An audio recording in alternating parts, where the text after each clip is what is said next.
So on the workbench here is a kind of a revisit of an old project. This was my first third rail engine. This is my I1 Decapod with the long tender. First third rail I ever owned. And I decided I wanted a very proper synchronized 4 chuffs per rev out of the drivers here. I never really quite had that. I was using the old classic 2 magnets on the tender wheel with a reed switch, and that got me about 3.5 chuffs per rev. So when I first set this engine up, I don't know, man, what was it, like 12, 13 years ago I've had this thing now? I had the old Train America saw board in here. I'll show you what that looks like. It's kind of like that EOB setup I had in the M1B. As you can see now, I have an electric railroad cruise commander. And I decided to change out the sounds with the classic Lionel 3 board setup. It's a motherboard from like one of their early 2000s engine that used one of their early 4-wire tethers. So you can see I have the sound board here, the power supply. I got one of these nice 8-ohm 1-watt Fat Boys. I like these speakers. And I got it mounted to the adapter plate. And as you can see, I had to hog out the tender shell a little bit. I hate doing this, but I did an okay job on it, you know. Try to avoid doing that, but I really wanted to use a speaker. And the board arrangement here looks a little funny, but it was to kind of utilize the holes that were already punched in this frame. It also kind of clears the truck boss mounts. And instead of going with 2 speakers like I had before, I went with one big fat one, which I think gave me nice sound and a pretty decent arrangement in here. And you can see I'm using a micro JST for the tender backup light. Here's the antenna. The other thing I did too was I really wanted to get away from insulating the whole tender shell, so I gouged out the old coal load and I made a brass antenna and buried it in the coal. And that way I don't have to tape off the frame and try to attempt to insulate the frame from the tender shell. That's always a pain. You can never get it back together the same way twice. So this way I don't even have to worry about it. I can put this thing back together without a whole lot of hassle. So here's some of the old parts I used. I don't know where I got these from, but they never really did produce the sound I wanted. I had these dual speakers, and then here was a generic, I think this was a large steam electric railroad board, and this thing has never really satisfied me as far as the sound quality and volume, so nothing like this setup here. This is the classic 3-board setup I like. So another thing I did was I kind of cleaned up the headlight on this. You can't see because it's kind of blowing out, but I used one of my LEDs in here, one of these surface mount LEDs, and it's not the prettiest look, but when it's lit, as you can see, it kind of fills out the headlight beam. And this like I said, this reflector was a brass HO scale lampshade that I kind of turned down to fit in there. And I'm using the old 6-volt power supply in here to poach off the power to run the LED. I think I used a 1K ohm resistor. And it gets me, I don't know, somewhere about 6 milliamps I think is light in this thing, which I think is pretty proper looking. So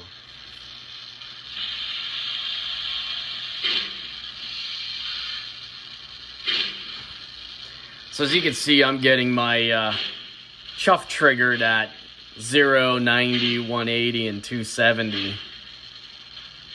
And you can see on the crosshead here that we're pretty well synced.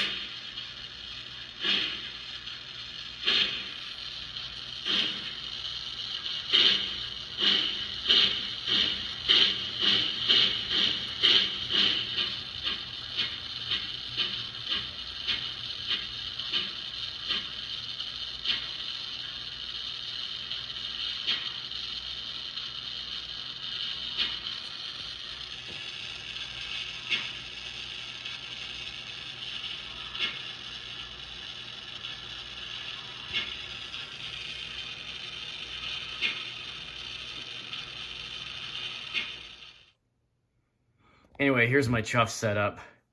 The classic 4 magnets on a driver and a reed switch. And the nice thing about this, once you set it up, it's generally pretty foolproof. You just want to make sure if the magnets fall off, they can't get caught up in the mechanism somehow. And when choosing a set of drivers to mount the magnets on, of course you want somewhere convenient to mount the reed switch, but you also got to look for a set that doesn't have a lot of lateral slop. So on this particular engine, it was the gearbox set of drivers in the center, but you can see how much lateral slop there is in some of these. This is so you can run this scale engine under your Christmas tree. So anyway, I found these really thin magnets, and I'm going to get more of these in the future. They're about 1 millimeter thick. I think they're about 2.5 millimeters in diameter. But most importantly, the thickness, they can go between the driver and the frame here without getting snapped off. And then they're kind of small enough that you don't really see them through the tire a whole lot. And this is that plastic reed switch I just came across. These plastic encapsulated reed switches are pretty nice. It seems a little bit more robust than, like, you know, a glass one. So, and I still heat shrink it. And I found this super flex, I don't know, 28 gauge wire. On this particular engine, I just did not want to get into changing out this 4-wire tether. So I really do like these old tethers. They're so simple. It's just power, you know, it's third rail, ground, and then the 2 motor connections. And since there's a, you know, regulated power supply up front for the headlight, I just leave it burning all the time. So on this setup, I just use the Dean's plug for the reed switch. So, and it just sits in this integrated holder here. But to change these tethers out, it's so much work, especially on this frame. I'd have to machine out a slot. I do not have a mill right now, so maybe someday. I do have some nice MTH 10-wire tethers and receptacles I've collected over the years, and I got a couple from them at York. But at this point, for this project, wanting to just, you know, not have it live on the workbench forever, I just went ahead and did this. I've done this on a few other engines, and it's pretty easy to deal with. So during the course of this little project, my 3D printer showed up, and right after I got the chuff kind of squared away, I had this Dean's plug hanging here. And one of the first things I tried to make was like just a Dean's plug hanger, you know, just something to keep this from flopping around on the ties, you know, that's all. So I came up with this little guy and just hung it off one of the frame screws here, you know, and so that was cool. And then the original drawbar was kind of messed up, you know. Typically with these third rails, you know, it's a soft brass drawbar, and you know, you want to get some closer coupling, so you know, it got drilled out over the years, and I said, well, that thing's a mess. Why don't I try making a drawbar 3D printed style? And so here's the evolution of what I came up with. The first one was just, you know, a custom length one, and I went on the layout, played around with some different lengths, and tried to get a good working length for this this cab to tender distance, so that it could still traverse curves and stuff like that. So I came up with this, and what this helped me resolve was just, you know, the distance. And I thought, oh, that's pretty cool, you know, and it's probably strong enough, but I thought maybe I need a stiffener anyway, just in case, so it doesn't sag. And I thought, well, then the ends might fatigue at some point, so I kind of bulked out the print. I did this all in Tinkercad, you know, and it was a nice little learning experience for playing around in Tinkercad. And then the final thing was, well, even with this design, you know, I think I have enough meat around these mounts here, and it should be stiff enough, you know, longitudinally, it won't sag on me. But I still thought it might sag hanging off this mount here, so I came up with this socketed version, and took a couple passes to get the dimensions right. This one was a little tight, but I felt this one here wouldn't let the drawbar sag a whole lot, because the socket here would kind of retain or restrain any kind of vertical motion and still be allowed to pivot. And then I just beefed up the engine pivot here too, so anyway, it just goes on there with a E-clip or a circlip or whatever. It's been working pretty good so far. I just painted this one too. All I had at the time was this gray PLA, and I've just been painting this stuff with the acrylics right on my airbrush, so seems to take pretty well. So while I was at it, I figured, hey, this thing never had a deck plate or anything like that. Why don't I try to make one? And I went through a few different iterations on it and got to the point where I decided, hey, I can, you know, integrate my little plug hanger into it too. And then further developments led to, hey, let's try to make a hinge deck plate. So this is what I got now, and it's been painted with my precious polyscale Brunswick green to match the rest of the engine, and I got it hinged. It was 2 different prints, and I filled in the top with a little bit of tester's putty just to see if I could get that surface a little cleaner. It still looks a little rustic, I'd say, but where it's going to be living, it's not going to matter. And you know, kind of helps cover the 2 tethers I have in this engine. So this is something I'll probably play with some more. As you can see in the inset, some of the progress, you know, I toyed around with making it, you know, rigid, and then I thought about making it short, you know, just to touch the deck on the tender. There's a lot of engines that either have nothing here at all, or they might have like a short shelf stick out the back, which I don't find too objectionable, like on that Q2 project. I might do that, but I don't know. I got the Q2 sitting right back here, and that's what they look like stock. There's nothing on there. I might put something on there, but I don't know. The overhang is so severe on these Q2s. But going back to this guy, I think this doesn't look too bad. The next thing I want to do is get this get some of this weathering touched up, and then maybe take it for a spin on a layout. So I've been playing around with some clear PLA, and I made some class light lenses. Nothing too fancy, but I just wanted to fill these guys.